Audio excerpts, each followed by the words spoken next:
Buenos días.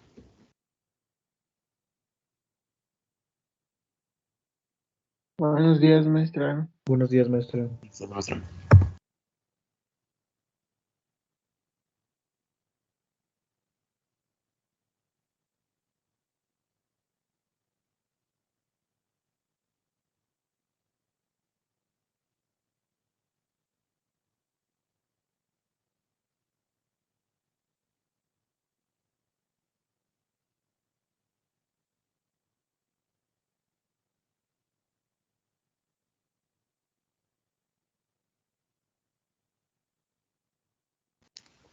Bueno, vamos a continuar con esto acerca de la corrosión.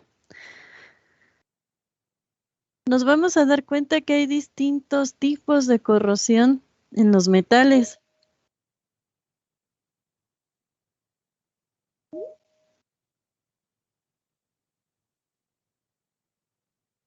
Y la manera en la que se clasifican va a ser por la forma en la que se dan. Tenemos inicialmente lo que es la corrosión uniforme. Es decir, se va a generar en toda la pieza una capa uniforme de óxido. Esta es bastante evidente, ustedes la van a poder ver de forma muy clara. De hecho, por esta situación de que es una corrosión uniforme, no es tan peligrosa porque permite que sea observada de forma fácil.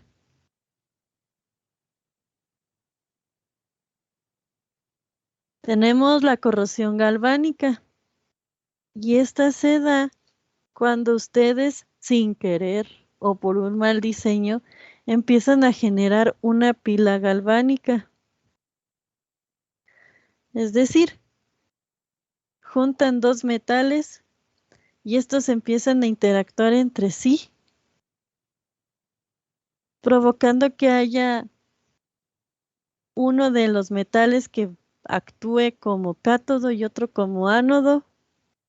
Con esto hay un traslado de electrones y pues una de las piezas se empieza a degradar. En el caso cuando se dan en las tuberías, no resultan luego tan evidentes porque en ocasiones se dan de forma interna. Si bien en el exterior podemos ver que pues, el metal está bien, tal vez en el interior la situación sea totalmente distinta. También esta corrosión galvánica se da en los dispositivos de sujeción, porque a pesar de que pudiera ser de que sean de un mismo metal, el espacio que hay entre ellos permite de que se mantenga líquido la sustancia que genere la corrosión y también se puede llegar a generar dicha pila. De hecho, aquí vemos ejemplos que con el dispositivo de sujeción se empezó a hacer una corrosión de la lámina a la cual sujetaban. Igual aquí.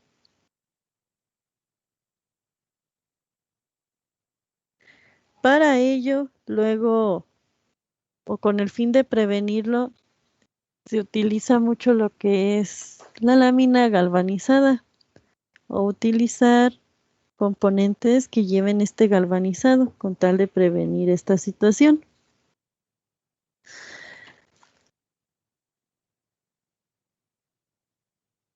Tenemos lo que es la corrosión por picaduras y esta es la más peligrosa de todas. ¿Por qué? Porque si bien posiblemente las lleguemos a detectar,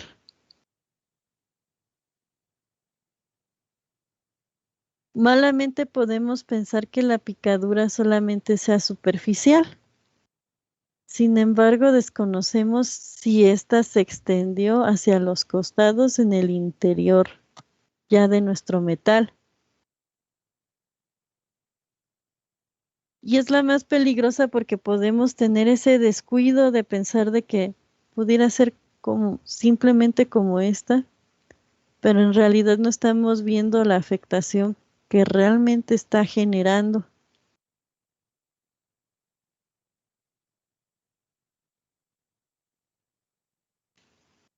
Entonces sí resulta bastante peligrosa. Es por eso que es importante agarrar y realizar inspecciones a la superficie de los metales, sobre todo de las piezas de acero o fundiciones, porque son de las que más tienen un efecto adverso por la corrosión. Tenemos también la corrosión por hendiduras, que tenemos esta fisura y va a empezar a generar un efecto de pila también. Y va a empezar a generar la corrosión a su alrededor. Y la hendidura, por obvias razones, va a empezar a crecer, perdón. Tenemos la corrosión intergranular. Ya sabemos que los metales también están compuestos de distintas fases y eso lo vamos a ver con más detalle más adelante. Pero estas fases en ciertos medios corrosivos van a también a generar un efecto de pila y van a interaccionar entre ellos. Y una de las fases se va a ver, o componentes, si lo quieren ver así, del metal, se va a ver afectado mayormente por la corrosión. O alguna fase o zona perdón, en los límites de grano, va a empezar de hecho a generar una corrosión en estas zonas y puede llegar a producir que el material se empiece a desgranar.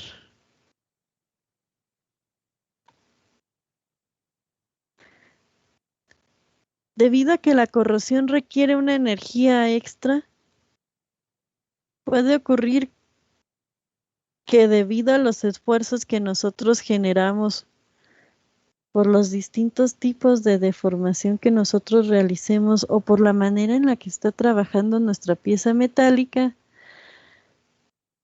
estas zonas de tensión produzcan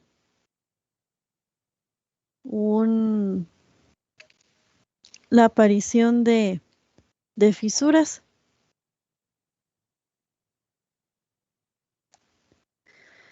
Y esas fisuras van a generar, obviamente, efectos corrosivos o la misma corrosión va a empezar a generar estas fisuras.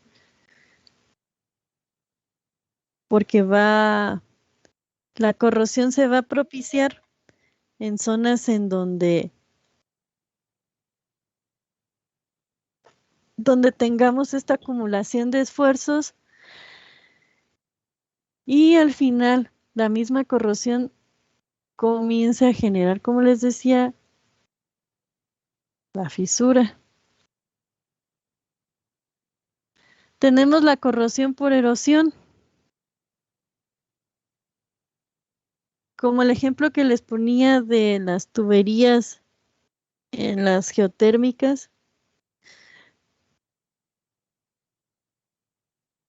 a partir tal vez de un componente o algo que fuera arrastrándose junto con el agua, puede generar un leve daño o un pequeño desgaste inicial en el interior de la tubería. Sin embargo, con el pasar del tiempo, aquí se va a generar una pequeña turbulencia.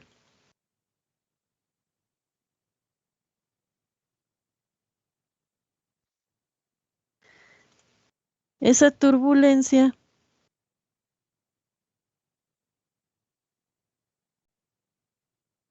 lo que va a propiciar es de que el desgaste incremente y se vaya generando cada vez más hasta estar en una situación bastante crítica.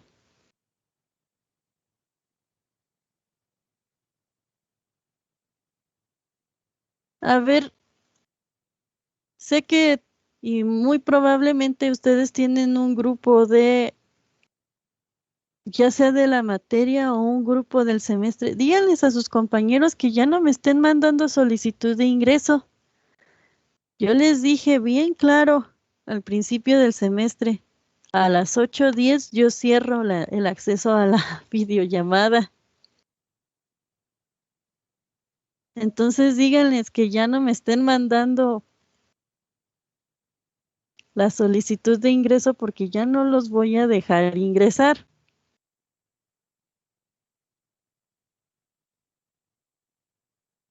Bueno, al generarse el desgaste tan grande, se empieza a hacer una corrosión al interior del tubo bastante crítica.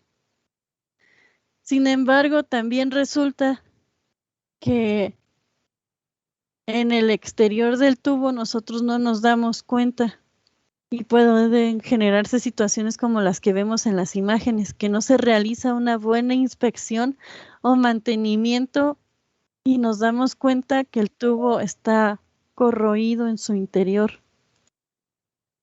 Estas piezas ya no se pueden solucionar, hay que reemplazarlas. Y resulta bastante peligroso porque esta corrosión puede adelgazar tanto nuestra tubería o la lámina de la tubería que puede generar fugas.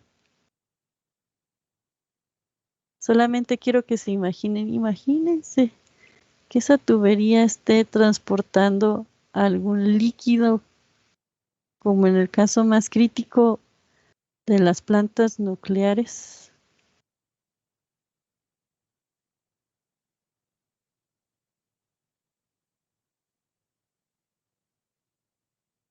O que esté trasladando algún combustible puede generar un accidente bastante grave.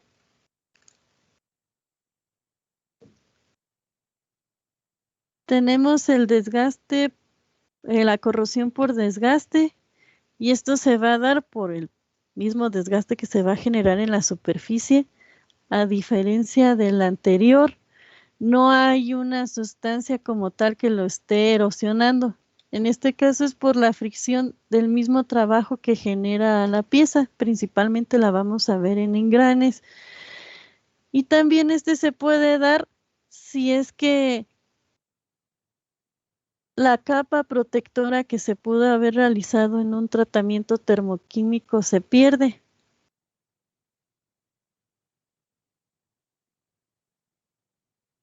Tenemos la corrosión o la degradación producida por la cavitación. Esta la vamos a ver en turbinas que estén sumergidos en un líquido o en piezas que están sumergidas en un líquido y que tienen cierto desplazamiento, movimiento. Y esta se va a dar por la implosión de las burbujas generadas por dicho movimiento. Tenemos nuestra burbuja y va a llegar un punto en donde implota y empieza a dañar nuestro metal. Igual, si no se checa la pieza, es decir, que se le esté dando una inspección y mantenimiento apropiado, podemos llegar a ciertas situaciones a encontrar ya las piezas totalmente deshechas.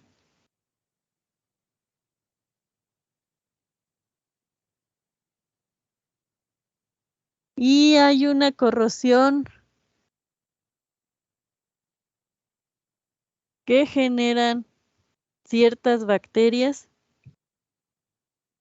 debido a que tienen predilección por algunos metales. En este caso, las dos bacterias que les muestro tienen una predilección por el hierro y también por ciertos componentes que tengan azufre. Entonces comienzan a generar también una degradación de los metales,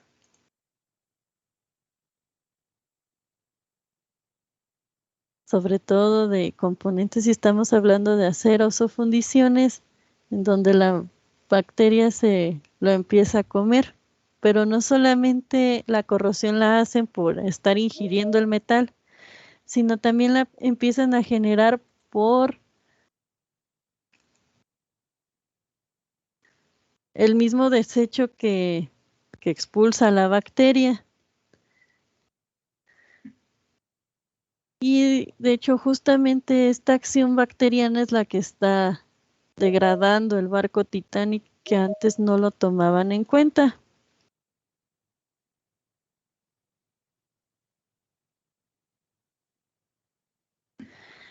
Y ahora, ¿cómo le voy a poder dar solución a la corrosión? La solución puede ir por distintas rutas. Una es de que yo seleccione apropiadamente el metal que voy a utilizar conforme al diseño que yo estoy proponiendo y conforme a la actividad que va a hacer dicho metal.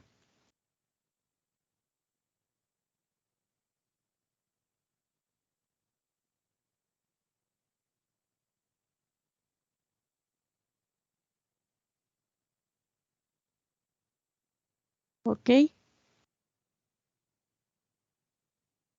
Tomando esto en consideración, en teoría no debería de existir algún problema o la corrosión se va a presentar más tarde, pero producida por por el hecho de que los metales estén un tiempo prolongado en contacto con la substancia.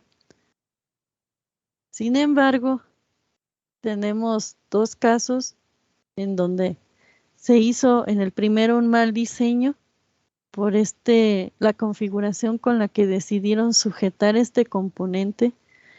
Tal vez no fue lo más apropiado tener estos dispositivos de sujeción y haber buscado mejor una alternativa distinta. O en el otro caso, de que no se seleccionó bien el metal a utilizar, teniendo ciertas condiciones tan adversas como es el agua salada.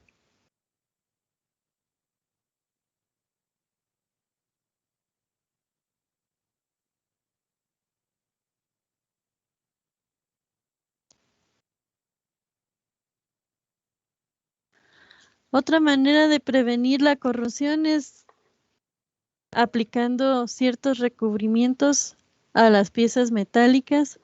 Se pueden colocar recubrimientos metálicos, es decir, recubrir con una pequeña capa de metal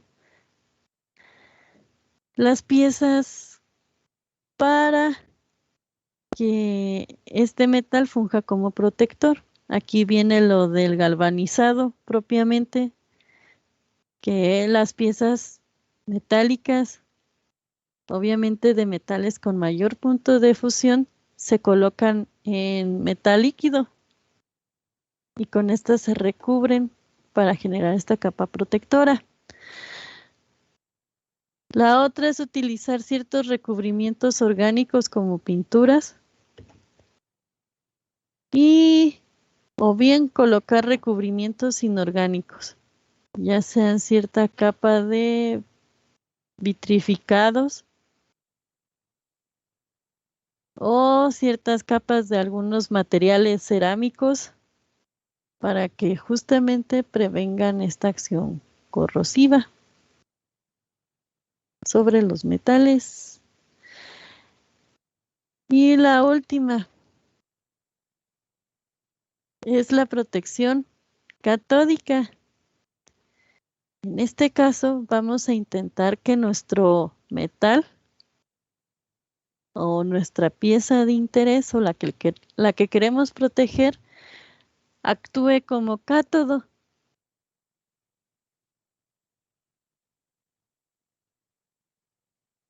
Y a este material se le conecta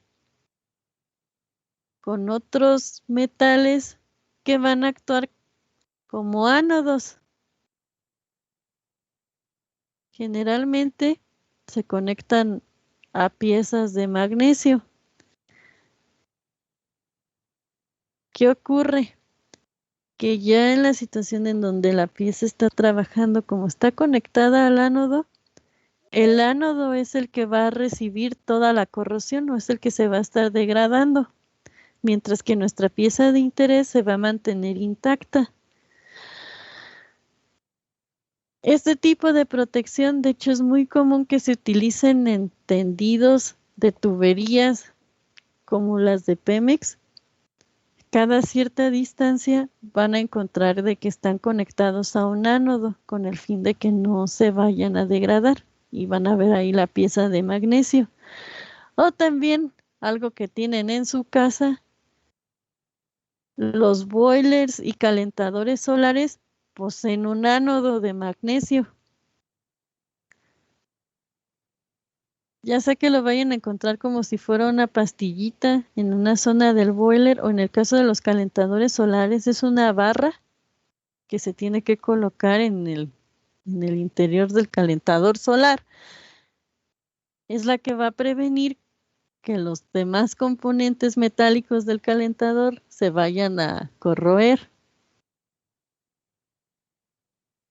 Y se supone que tienen que estar revisando cada cierto tiempo si es que todavía tienen su barrita de magnesio. Si no, hay que reemplazarla o colocar una nueva para que no se vaya a corroer su dispositivo.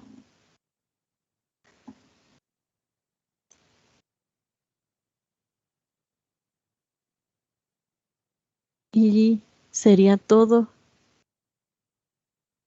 bueno, casi todo con respecto a la corrosión. No sé si tengan alguna duda.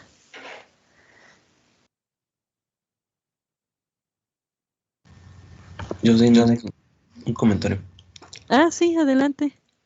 Em, bueno, sí, más bien sí es duda. Por ejemplo, en el caso de la corrosión de cavitación, que bueno, es producido por el agua, y si no se le diera mantenimiento, si no se le diera pues un seguimiento a estos, más o menos cuánto sería el tiempo de vida muestra, cuánto sería como lo máximo que esto pudiera aguantar. Ah, ok, bueno, depende mucho de cómo es de que esté trabajando la pieza. O sea, si estamos hablando de una turbina, ¿a qué velocidad está girando? También va a depender del tipo de metal, va a depender de en dónde está situada la turbina, porque tampoco va a ser lo mismo en qué tipo de fluido esté, si es más viscoso o menos viscoso, o si el fluido tiene otros componentes. Entonces resulta bastante complejo. Si nos enfocáramos solamente en un análisis así bien específico, ya ahí sí se podría determinar cuál sería el tiempo de vida, pero sería estar hablando de un caso en específico. De hecho, sí ha habido compañeros de ustedes que han hecho análisis en turbinas para ver cómo éstas se comportan bajo cierto periodo de tiempo. Y de hecho hay investigaciones para sustituir los materiales de las turbinas para que no sufran estos fenómenos de degradación y poder generar turbinas con un tiempo de vida útil bastante prolongado. Pero como te digo, depende de una serie de factores como para que te pueda decir un periodo de tiempo. O sea, en sí pues depende del trabajo material y de las condiciones de donde esté esto, ¿verdad? Ajá, o sea, por ejemplo, no es lo mismo cómo va a actuar si estamos hablando de una turbina, de una bomba que, por ejemplo, esté sumergida en ácido, o a una turbina que esté sumergida en agua dulce, otra en agua salada o otras incluso en aceite. No,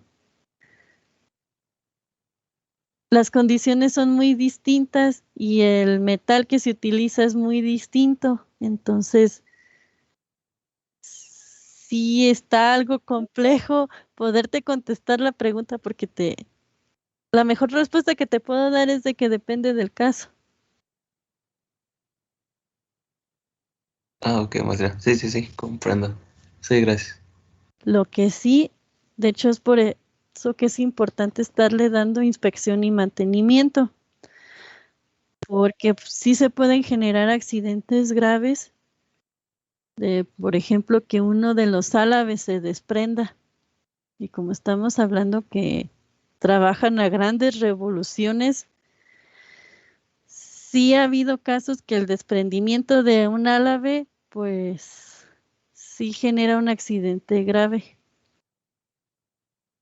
De hecho, también es una parte de calidad la mera fabricación de este tipo de componentes. De hecho, aquí en Morelia, si les interesa, hay una empresa que se llama Andrich Hydro, que se dedica a la fabricación de las turbinas, pero no son turbinas chiquitas, llegan a ser turbinas de tamaños.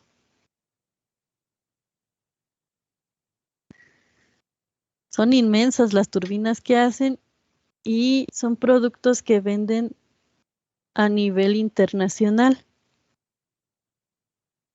De hecho, por ejemplo, algunas turbinas que han salido de aquí de Morelia han terminado en India,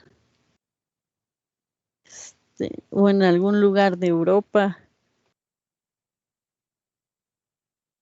Y de hecho, la misma empresa, de Andrich tiene varias sedes en distintos países.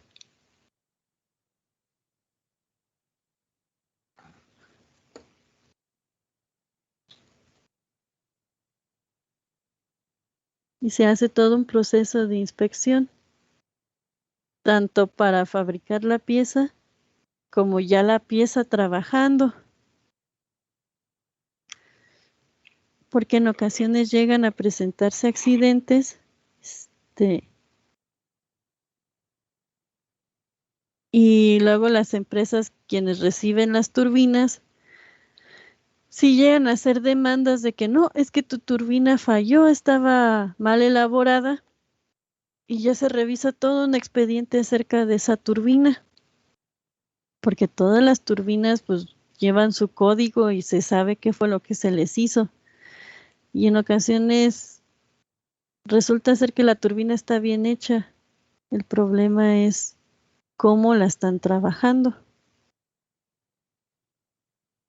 porque esas se hacen bajo el diseño de en qué condiciones va a trabajar la turbina.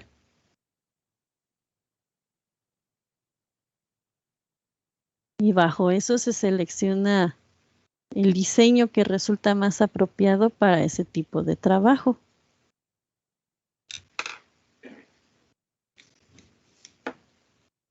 No sé si tengan alguna otra duda, pregunta o comentario.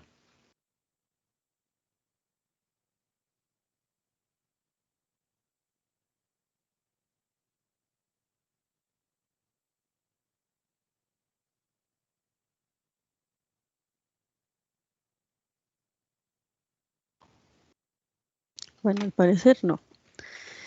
Lo último que quedaría de aquí, les voy a mandar un link. Quiero que lo escuchen o lo vean. Es una charla en sí, es un podcast que habla sobre el accidente de Cobalto 60 que se dio aquí en México.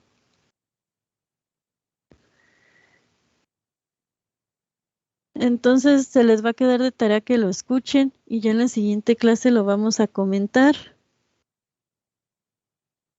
Resulta importante porque es una cuestión de radiación sobre metales.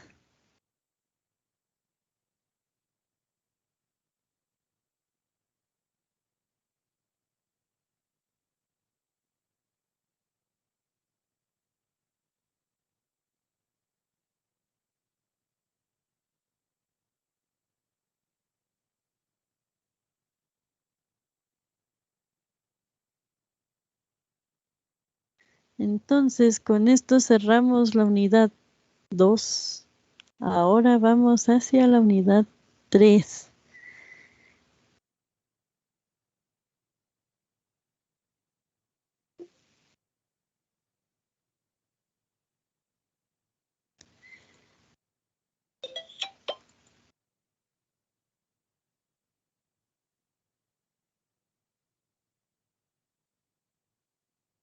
Y esta es sobre las transformaciones estructurales.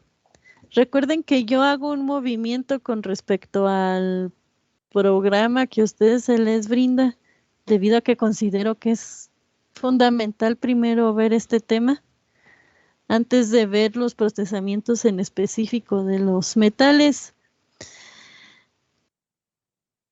Esta transformación estructural va a depender de las condiciones en las que nosotros hacemos nuestras mezclas de metales, de que si se van a presentar fenómenos o no de degradación, pero todo esto se nos va a explicar a través del uso de algunos diagramas.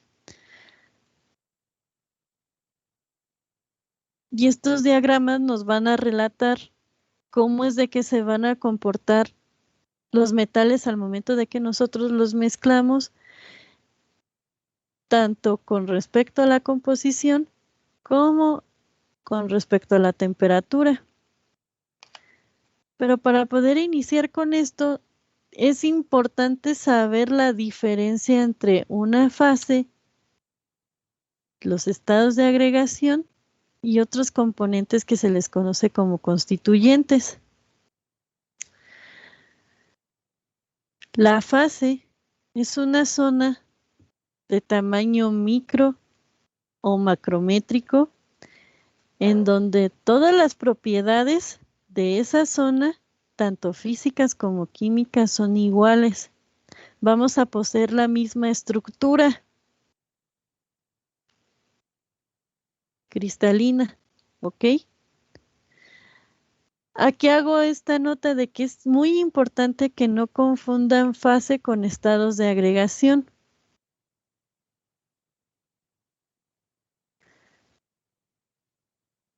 Si bien los estados de agregación los podemos considerar como otras fases, en ocasiones vamos a tener la presencia de varias fases en el mismo estado de agregación.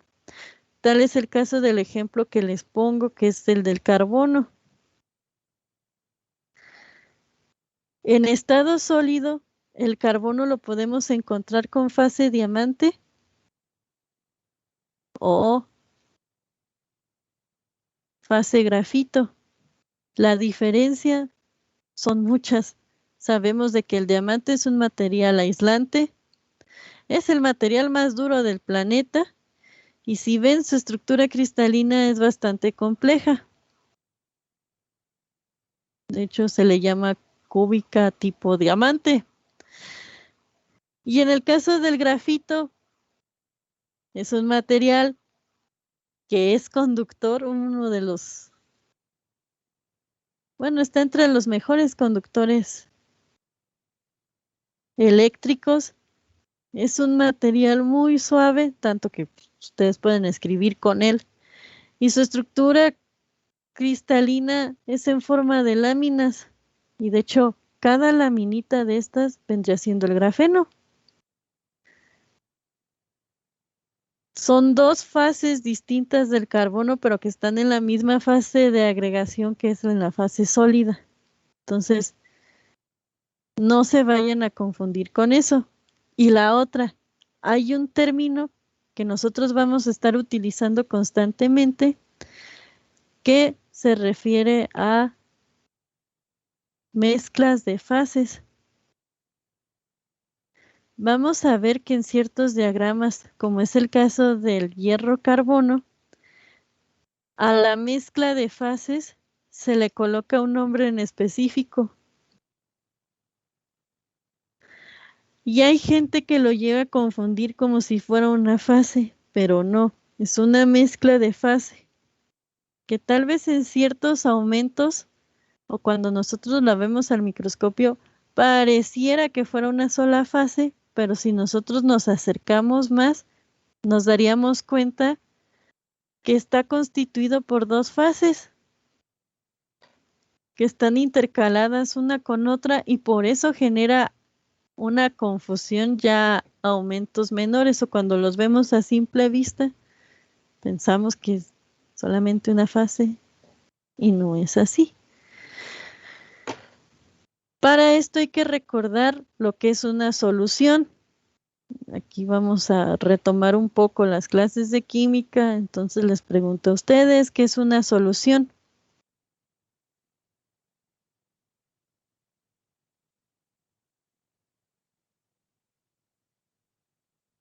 Una solución química.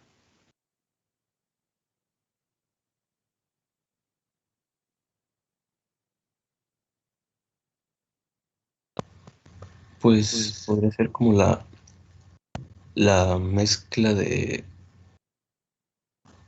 pues por ejemplo hay como de dos sustancias, por ejemplo hay lo del azúcar y lo del agua. Ujú. ¿Qué más?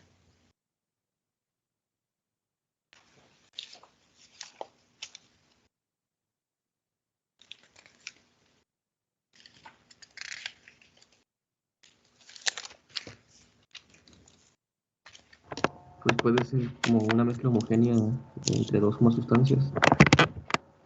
Ok.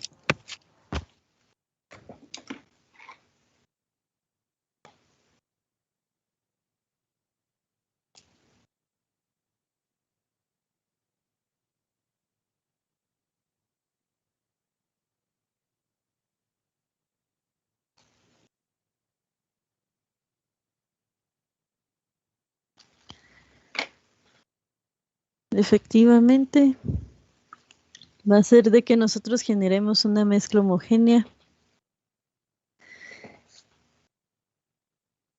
Y de estas mezclas va a haber ciertas limitantes.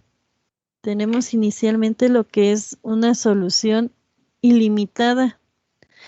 No importa cuánto yo coloque, ya sea de soluto o de disolvente, o solvente, perdón,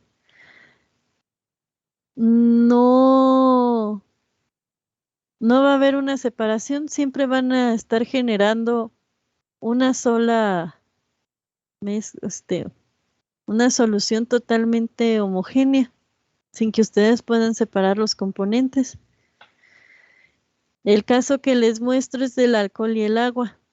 No importa cuánto alcohol o cuánta agua coloquen, solamente van a ver la misma solución. No van a ver que la solución se separe o se segregue, que se separe el alcohol del agua. Eso no lo van a ver.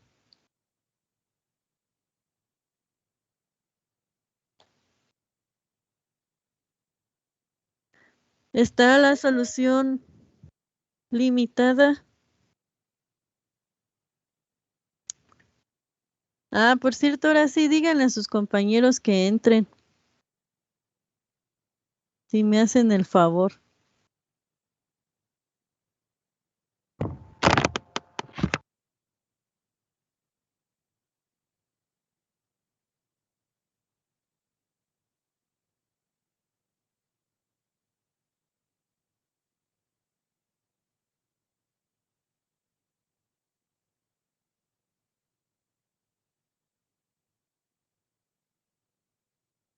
Ok. En la solución limitada,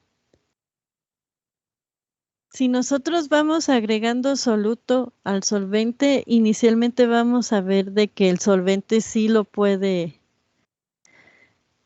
se genera una mezcla, pero mientras más soluto vayamos agregando, comienza a haber una situación en donde más difícil es disolverlo, hasta el punto en donde nosotros tenemos una solución saturada, en donde ya no podemos seguir disolviendo más y empieza nuestro soluto a precipitarse en el fondo. Este, Y si nosotros agregamos temperatura, posiblemente podamos todavía adicionar más, pero va a haber un límite de todas maneras. Y tenemos lo que es la solución nula, es decir, no va a haber mezcla alguna, se van a mantener totalmente separados. Todos estos fenómenos que nosotros lo hemos visto con un soluto, Y un solvente por lo general líquido también ocurre en estado sólido en los metales. Entonces, por eso se tiene que analizar la solución en estado sólido. Aunque generalmente nosotros vamos a partir de líquido para poder hacer el análisis. ¿Y cómo se va a dar la solución sólida? Hay dos maneras. Cuando estamos nosotros o analizamos nuestra red, vamos a mezclar dos elementos. Vamos a suponer A y B. Haciendo la solución, vamos a suponer que nuestro solvente es A y nuestro soluto es B. Entonces, los átomos de B van a actuar como átomos sustitucionales en las zonas donde debería de ir A. Y no hay problema, se pueden ir colocando. Y aquí vamos a tener una solución sólida del tipo sustitucional.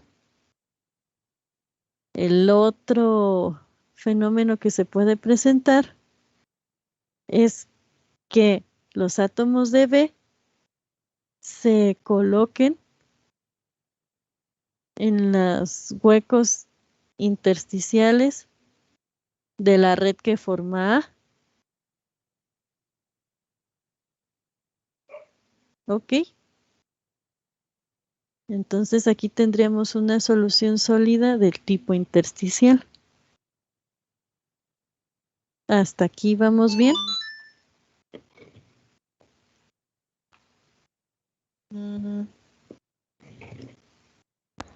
Sí, maestra. Sí, maestra.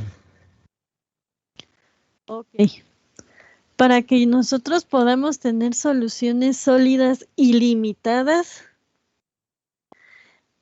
tiene que haber ciertas condiciones que se tienen que cumplir y estas son las reglas de Hum-Rothery. Si se acuerdan, esto lo vimos para lo que era la difusión. Pues igual, estas mismas reglas me van a servir para determinar si se genera una solución sólida y limitada.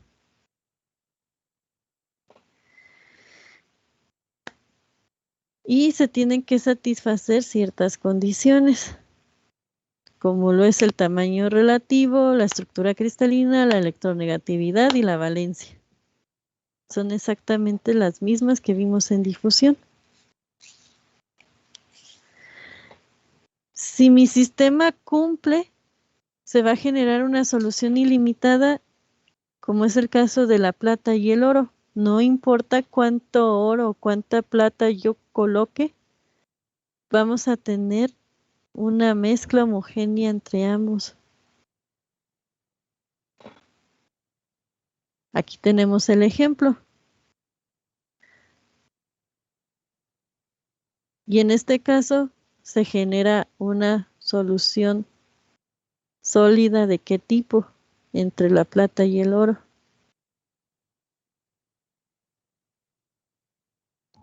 Sustitucional, maestra. Muy bien.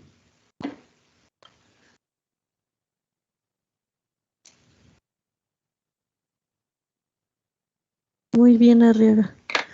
Sin embargo, si yo tengo otros metales en combinación, tal es el caso del zinc y el cobre, se puede presentar una solución limitada porque no están cumpliendo las reglas de Hum-Rothery. Entonces, de tarea, van a hacer un análisis de esas reglas de Hum-Rothery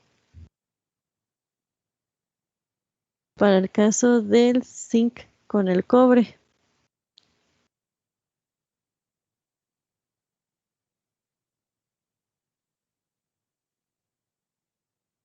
¿Ok?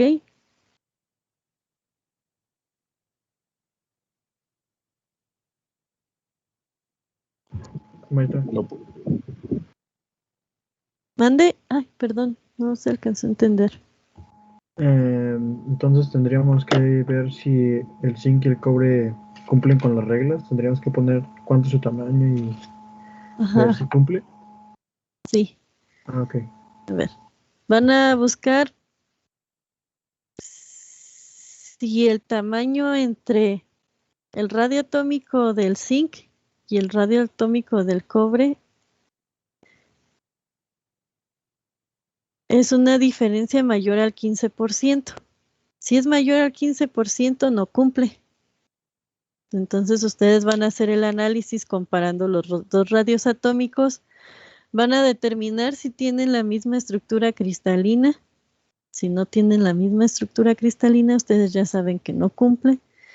Si tienen electronegatividad muy distinta, tampoco cumple. Y si tienen números de valencia distintos, tampoco cumple. Entonces, van a hacer la comparativa entre el zinc y el cobre y van a determinar si cumple o no cumple con estas reglas de Hund-Rotary. ¿Ok? Sí. Maestra, lo de mayor a 15% eran los radios atómicos. Si la diferencia entre los radios atómicos es mayor al 15%, no cumple. Tiene que ser menor. Ah, ok, gracias. De nada.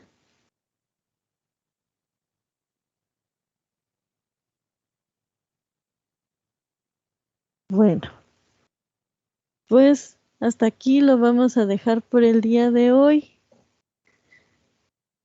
Nos vemos el siguiente miércoles y váyanse preparando para el examen del viernes.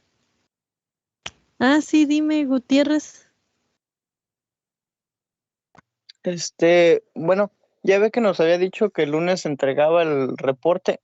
Ah, sí. Le quería preguntar, ¿el medio va a ser por su correo o va a abrir una asignación? ¿Y la hora límite cuál es? O bueno, ¿a Voy a, partir de qué hora se lo mandamos? voy a abrir yo la asignación.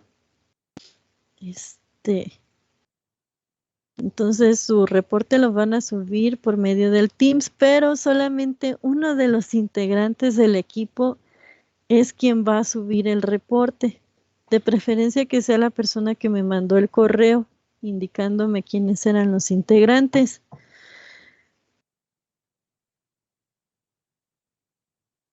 Y esa asignación, ustedes se van a dar cuenta cuando la abra. ¿Ok?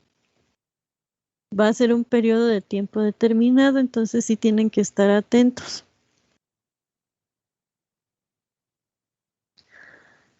La hora de inicio para que puedan subir su reporte va a ser a las 12. ¿Ok? Pero la hora final es inamovible. Entonces estén atentos al periodo de tiempo.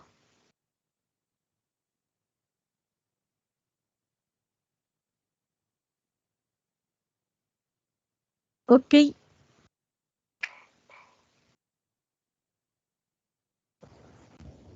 Entonces los veo el día miércoles. Y a los del laboratorio, pues los veo dentro de unas horas. Tengan un excelente fin de semana. Gracias, maestro. Igual. Gracias, Hasta igual. luego. Sale, maestra, gracias, nos vemos. Nos vemos.